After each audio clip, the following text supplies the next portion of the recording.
अब हनुमान जी अपने मन में विचार करने लगे। उनके हृदय में कुछ अभिमान पैदा हो गया और सोचते हैं कि मेरा भार और इस पर्वत का इतना बड़ा भारी भार इस बाण के ऊपर बैठने से कैसे चलेगा बाण।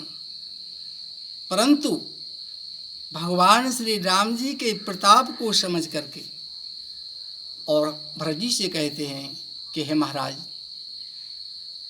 मैं आपके बाण की ही तरह जल्दी पहुंच जाऊंगा। मेरे लिए बाण पर बैठने की कोई आवश्यकता नहीं है और मेरे लिए बहुत जल्दी जाना है। तब भगवान के नाम का प्रताप समझ करके हनुमान जी वहाँ से चले और जैसे ही यहाँ आ रहे हैं तब यहाँ भगवान श्री राम लक्ष्मण को अपनी गोदी में रखे हुए उनका सिर विलाप कर रहे हैं और कह रहे हैं, अर्धरात्रि भई कपि नहीं आवा, राम उठाए अनुज उर लावा। भगवान कहते हैं, सब बानर बैठे हुए सब सुन रहे हैं। भगवान कहते हैं कि देखो आधी रात का समय हो गया, परंतु हनुमान जी संजीवनी बूटी लेकर अभी तक नहीं आए। तब श्री राम जी ने लक्ष्मण को उठा करके और अपने हृदय से लगा लिया और कहते हैं, सकहु ना दुखित देख मोहि काऊ, बंधु सदा तब मृदुल स्वभाव। हे भैया, तुमने मेरे लिए कभी जीवन में दुखी नहीं देखा। तुम्हारा स्वभाव बड़ा कोमल था और मम हित लागी तजेऊ पितु माता, सहेऊ विपिन हिम आतपवाता।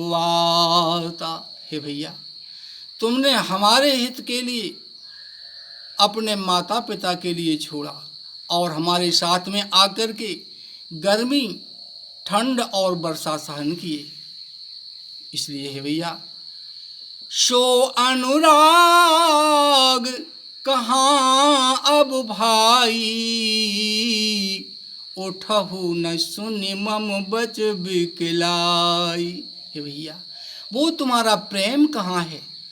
तुम उठते क्यों नहीं हो?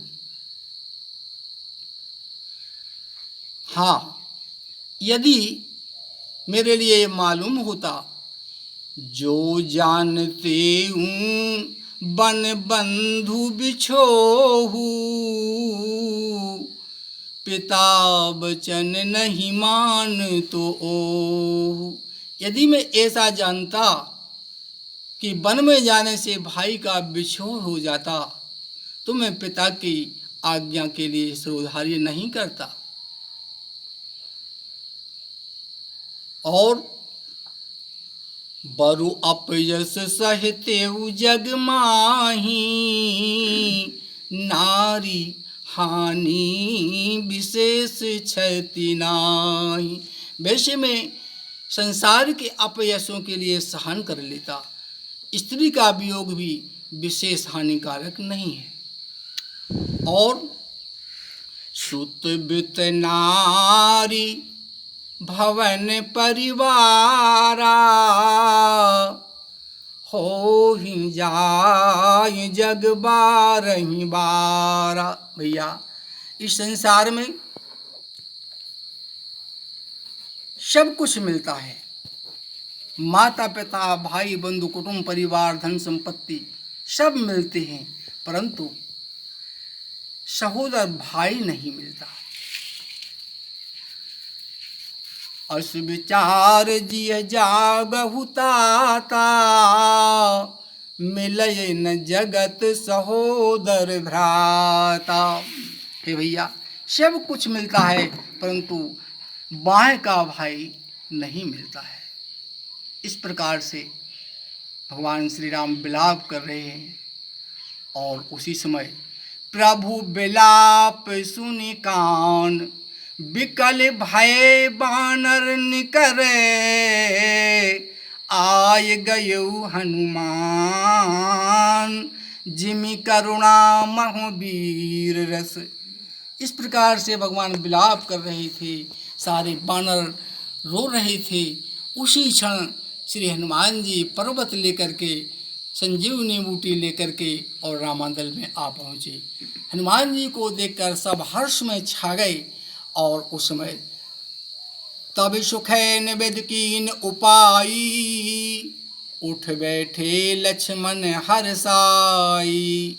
तब सुखैन वेद ने संजीवनी बूटी के लिए तोड़ा और लक्ष्मण के लिए पिलाई। उस संजीवनी बूटी को पीते ही लक्ष्मण जी उठ करके बैठ गए। बस इतना कहकर अपनी वाणी को विराम दिया। यहाँ तक लक्ष्मण शक्ति का संवाद था, वो समाप्त हुआ।